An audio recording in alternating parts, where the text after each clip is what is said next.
낙선자 두 분을 모셨습니다. 낙선자. 행안부의 연구 용역 문건이 하나 공개됐는데 여기서 행안부 장관이 네. 경찰을 더 지휘할 수 있도록 지휘 권한을 더 가지도록 뭐 이렇게 연구해라 뭐 이런 내용이 하나 나온 거 아니에요, 그죠? 네, 맞습니다. 이제 국가기관에서도 연구가 필요한데 모든 연구를 직접 할 수가 없기 때문에 보통 연구 용역을 줍니다. 네. 근데 특정 금액 이상일 경우에는 우리 이제 공개 입찰을 하게 그렇죠. 되는데 그때 이러이러한 내용으로 연구를 해주십시오라고 제안 요청서를 국가기관에서 이제 발주를 하게 됩니다. 근데 그 내용인데요. 그 내용이 제목은 경찰 행정의 발전 방안 정책 연구라고 굉장히 드라이한 제목인데 실제 그 내용을 살펴보면 이제 내용 자체가 행안부 장관이 어떻게 하면 경찰을 효율적으로 지휘를 할 수가 있고 그래서 외국의 사례는 어떠하며 그렇게 하려면 어떤 법령을 개정을 해야 되는지에 대해서 연구를 해달라라고 요청을 하고 그 있습니다. 행안부가 경찰을 직접적으로 더 지휘할 수 있도록 네, 하려고 하는데 네네. 그러자면 이제 무슨 법령 혹은 어떤 논리로 이걸 해야 되는지 네네, 우리 대신 연구 좀 해줘. 네네, 그겁니다. 그런 내용인 거죠. 예. 근데 이게 그 경찰들 입장에서 이게 야 이거 문제다라고 하는 이유가 뭡니까? 동작을 위원장님. 예, 전 총경으로서 제가 말씀을 드리면 예. 이게 그러니까 윤석열 정권이 들어오자마자 행안부 장관을 지명을 하고 행안부 장관이 취임하는 그날 이제 경찰국 설치하는 문제와 관련해서 경찰 제도 발전 위원회를 만들어서 경찰국 사단이 난 거예요. 예. 그 시기가 경찰국이라는 건 사실 군사정권 시절에 있던 건데 맞습니다. 독재하에서만 활용하던 거예요. 그래서 네. 독재하에서 이승만, 박정희. 네. 예. 경찰국을 통해서 이제 경찰을 지시를 해서 네. 경찰이 그 정권의 앞잡이 노릇을 네. 한 것이고 맞죠. 그때는 경찰이 검찰보다 힘이 더 셌죠. 예. 그래서 그 경찰국을 없애야 바로 그 권력의 하수인이 안 된다고 그래서 경찰국을 없앤 거 아니에요. 맞습니다. 그게 이제 수십 년 만에 다시 살아나는 건데. 30년 만에 네, 네. 다시 살아난 살아나는 게 건데. 그때였고 그러니까 윤석열 정권은 들어오면서부터 경찰을 잘 옛날 스타일대로 잘 예. 활용을 하겠다는 취지로 경찰국을 만들었는데 그때 이제 반발이 있으니까 예, 경찰 내에서 법은 30년 전에 경찰을 이제 행정부하고 내무부하고 합쳐 놓으면 경찰이 국민의 인권을 침해하기 때문에 그건 뛰어야 된다 해서 뛰어났는데 법에 그 남겨놓은 부분이 고위경찰의 인사재청이라는 사실상 아주 그 의미 없는 그 부분이 하나 있었는데 그 부분을 빌미로 이제 경찰국을 행안부 안에 설치하면서 경찰을 장악했는데 고위경찰의 인사권을 통해서 경찰 전체를 장악하는 방법이었는데 이번에 이거 제시하는 이거는 그러니까 그 고위직을 예.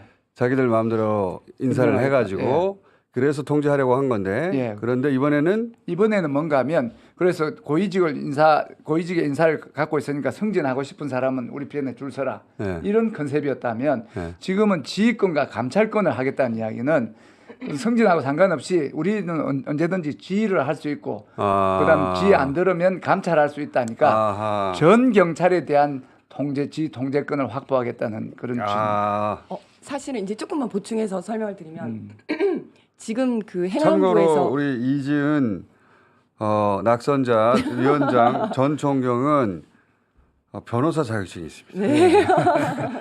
네. 감안해서 들어주십시오. 네.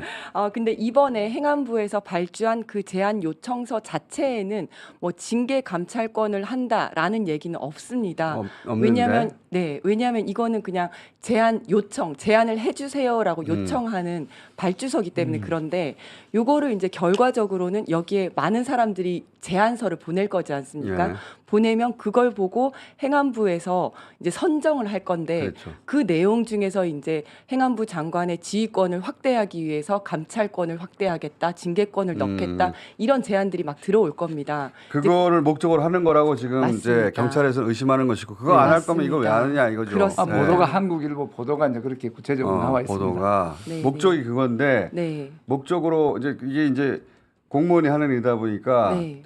이 근거를 마련하기 위해서 맞습니다. 이걸 이제 연구 용역이라는 이름을 내리는 것이고. 맞습니다. 그래서 나중에 이거 왜 했어 그러면 연구 용역 결과 이렇게 나와가지고 한 거다. 전문가들이 네. 권해서 이렇게 하려고 하는 거죠. 정확한 말씀이시고요. 네. 그리고 실제 이번 정권에 들어와서 그 국무총리 산하에 경찰 제도 발전 위원회가 만들어졌고 거기에서 이제 징계 감찰권도 확대시키고 이런 얘기들이 계속 나왔었습니다. 그런데 징계권을 넣는 거는 법을 바꿔야 되는 일이기 때문에 이게 국가공무원법, 경찰공무원법을 바꿔야 되는 일이거든요. 그건 안 될 것 같은데. 네, 여소야대 상황이니까 그건 안 될 것 같은데. 못했죠. 네. 못하고 지금까지 왔는데 그래서 이걸 이제 용역을 통해서 어떤 이제 다시 한번 학문적 토대를 마련하려고 하는 거죠. 이제 다시 한번 시도해 보려고. 네. 근데 자 그러면 다시 돌아가서 경찰국이 생겼을 때에도 경찰국을 통해서 정권이 경찰을 마음대로 하려고 한다. 그리고 경찰국 앞으로 줄 세우려고 한다라고 했는데 그걸로는 부족한 건가요? 경찰이 장악이 100% 안 돼요 지금 정권에. 제가 말씀을 드렸지 않습니까? 똑같은 이야기인데 고위 경찰의 인사권을 통해서 말 잘 들으면 인사에 유리하다는 그거하고 출세시켜줄게. 소극적인 방법이고 소극적인 방법인데. 이거는 우리가 지휘를 하고 말 안 들으면 징계를 하겠다는 이야기는 더 아주 적극적인. 근데 제 말은 요 줄 세우는 것만으로는 경찰이 충분히 장악이 안 됐어요? 보시기에? 우리는 장악이 됐다 생각하는데 지금 이 시기가 중요한 거예요. 정권 입장에서는 이걸로도 부족하다. 시기적으로 여소야대가 된 상황에서 전국을 리드를 하고 주도를 하기 위해서는 뭔가 다른 이제 그 그립이 필요한데 그 경찰의 그립감을 좀 강화함으로써 주도권을 잡겠다는 그런 뉘앙스가 있죠. 이 발상은 대통령이 검사 출신이어서 또 하는 것이기도 한 것 같아요. 왜냐하면 검사들 머릿속에서 항상 경찰이 시다발이 아닙니까? 맞습니다. 그들의 구조 머릿속에서 그러니까 이런저런 일을 시켜가지고 경찰 가지고 어디를 틀어막거나 또는 수사를 시키거나 하고 싶은데 마음대로 그동안에 그 체계가 그렇게 안 돼 있으니까 그렇게 하려고 하는 거 아니에요 지금? 저는 사실 굉장히 공감을 하는데요. 이제 윤석열 대통령은 평생을 검사를 한 사람인데 검사를 하면서 지금 경찰은 검사와 지휘 복종 관계를 한 70년간 유지를 해왔습니다. 상하관계처럼 머릿속에 들어가 있는 거죠. 네, 근데 본인이 검찰총장을 하면서 본의 아니게 검찰과 경찰이 협력 관계가 돼버렸어요. 네. 본인이 원하지 않았을 거라고 생각하는데 문재인 정부의 방향이었기 때문에. 맞습니다. 그래서 어쩔 수 없이 그렇게 했는데 이거를 심정적으로는 받아들이기 힘들었을 것이다라고 생각을 하고. 그래서 대통령이 되자 다시 경찰을 손발로 맞습니다. 하수인으로 만들려고 네, 하는 네. 거 아니에요? 왜냐하면 대를 이어서 자기 집 종노릇을 했던 사람이 지금 당장 평등해졌다고 해서 심정적으로 내가 경찰이랑 평등하다라고 생각을 못했을 것 같고요. 그렇지 않다는 그 생각을 드러내는 발언을 여러 번 했어요. 여러 번 했습니다. 경찰에 대해서. 네. 녹취가 있었죠. 네, 그리고 국수본부장을 지명을 했을 때도 이제 정순신 그 검사 출신 국수본부장을 선정을 하지 않았습니까? 경찰의 수사본부장을 검사를 갖다 놓으려고. 그러니까 경찰이 검사로부터 독립된다는 생각 자체가 인정을 못하는 겁니다. 인정이 안 되는 거죠. 네, 그래서 이런 식으로라도 이제 경찰을 좀 속박을 하겠다, 예속을 하겠다. 행안부 장관이 직접 그러면 징계하고 통솔하는 관계를 만들어 버리겠다. 그렇죠. 이렇게 하려는 거죠. 예. 요거는 일반인들은 무슨 소리인지 못 알아듣는데 경찰은 무슨 소리인지 잘 알아듣는 거 아니에요 지금? 맞습니다. 네. 완전히 장악하겠다는 거죠. 현장에서는 이 시도에서 현장 경찰 분위기는 어때요? 또 쓸데없는 짓을 한다, 뭐 이제 이런 생각을 많이 하고 있는데, 그러고 사실은 이제 경찰국이 설립이 돼가지고 신설이 돼서 좋아진 건 하나도 없으면서 나빠진 것만 많거든요. 경찰국 신설 1년 반 만에 변화는 뭐가 있습니까? 경찰이 정치적인 중립이 없어짐으로써 이태원 참사 같은 그런 사태에서도 보면 국민의 안전을 뒷전으로 하고 정권의 안위를 신경을 쓰고 또 그다음 이재명 당대표 테러 사건도 보면 맞아요. 편향적으로 이렇게 수사하고 발표하는 물 청소해버리고 바로. 그렇죠.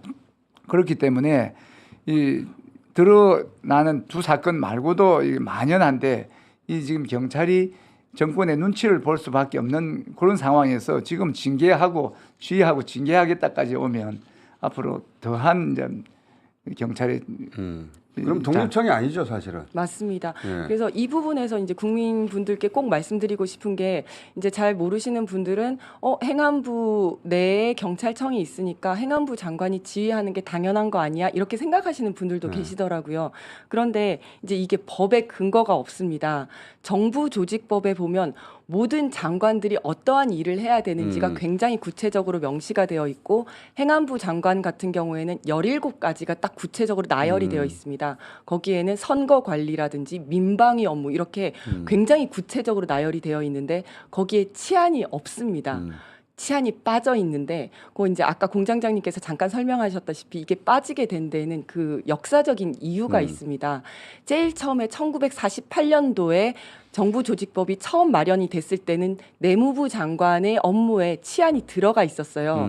그런데 3.15 부정선거가 생기고 그때는 경찰이 부정선거를 했어요. 네, 예. 경찰이 네. 대거 동원이 됐죠. 예. 그래서 4.19 혁명 이후에 이제 그 치안이 빠졌어요. 내무부 네. 장관 지휘하지 마라. 그랬는데 5.16 군사 쿠데타 이후에 다시 또 치안을 넣었어요. 내무부 장관이 경찰을 지휘를 해야지 아주 효율적으로 군부 그렇죠. 독재를 할 수가 있으니까 넣었어요. 그러다가 87년, 89년. 네, 87년도에 그 6월 항쟁 이후에 경찰의 뭐 독립성, 중립성 이야기가 이제 나오면서 1991년도에 드디어 경찰청으로 독립이 됩니다. 그거 굉장히 어렵게 쟁취한 건데. 네, 맞습니다. 그동안에 경찰이 얼마나 욕을 먹었고 네, 얼마나 정권의 앞잡이 노릇을 하며 네.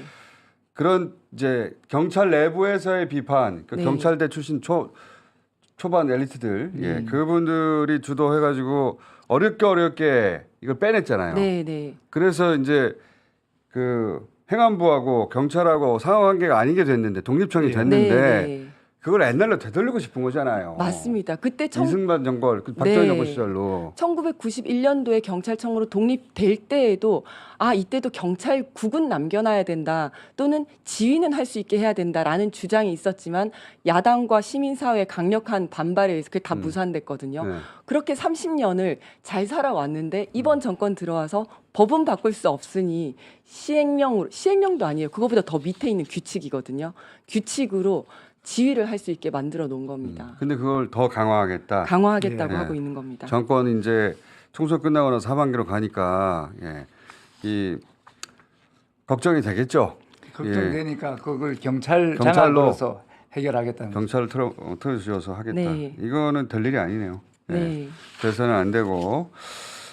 자, 두 분이 이 사안을 열심히 알리셔야 될 것 같아요. 네. 알리셔야 될 것 같고. 네. 이제 낙선 후에 앞으로 어떻게 먹고 사십니까? 현실 이야기. 그 얘기나 잠깐 하고 가죠. 네. 우리 그 이지은 위원장은 변호사 자격증이라도 있어가지고 변호사 사무실 또 열면 되는데 우리 이 유삼영 위원장은 가지고 있는 자격증이 하나 있다면서요. 예. 예. 복덕방 자격이 부동산 중개사 자격이 있고 예. 그래서 관내에 이제 복덕방을 차려서 주민들과 소통의 장으로 이렇게 마련하고 주민들 그 생활하면서 불편하신 거 있으면 제가 뭐 복덕방도 복덕방이지만 경찰서장도 있고 파출소장도 했기 때문에 그런 잠깐만요. 유삼영 복덕방입니까? 맞습니다. 우리 공인중개사는 자기 이름은 그런 걸 원칙으로 공인중개사 자격증 언제 따셨어요? 2016년도에 땄습니다. 경찰에 있을 때 예. 내가 은퇴하면 언젠가 예. 뭘 먹고 살아야 되는데 공인중개사 한번 해볼까?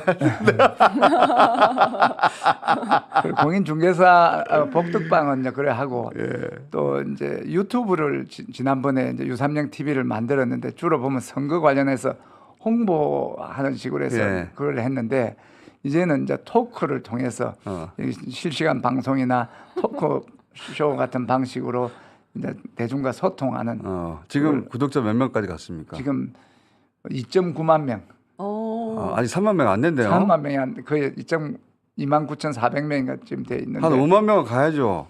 앞으로 더 가야 되는 상황이고 네. 그래서 자, 그거를 방송 하려는 들으시면 구독 좀 해주시고 선거 끝났지만 구독도 구독이고 이 지금 컨텐츠나 이게 그 제작에 관여할 전문가가 있으면 저하고 좀 대결 해서 좀 도와주실 분이 있으면 좋겠습니다. 알겠습니다. 유삼영 복덕방은 동자 의뢰 언제 생깁니까? 5월 초에 이제 발효할 거예요. 아 벌써 준비 들어갔어요? 예, 사무실은 구했습니다. 벌써? 예. 유삼육 복덕방. 실제로 중계도 하는 거죠? 예, 중계도 하는데 그 중계도 하지만 이제 주민들의 이제 의견 청취하고 소통하는 공간, 오프라인 소통 공간은 무슨 민주당 복덕방. 지지층이나 당원들이 왔다 갔다 해도 됩니까? 예, 문제가 없죠. 고객이고 할인돼요? 당연하죠.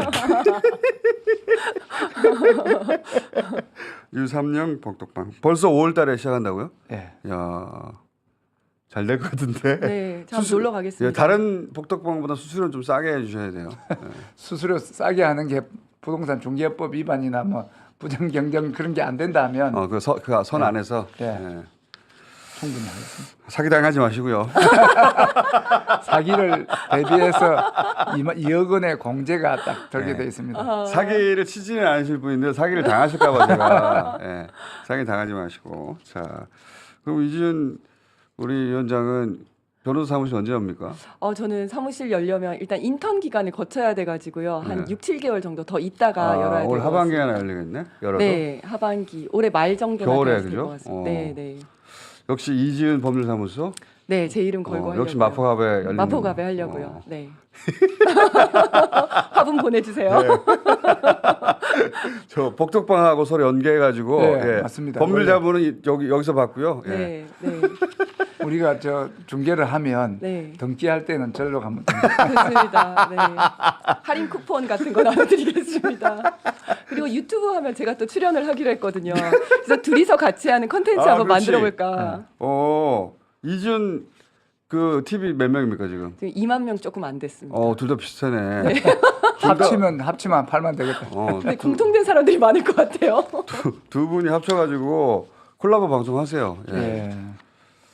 그 기회 되시면 총수님도 한번 오셔. 봐요.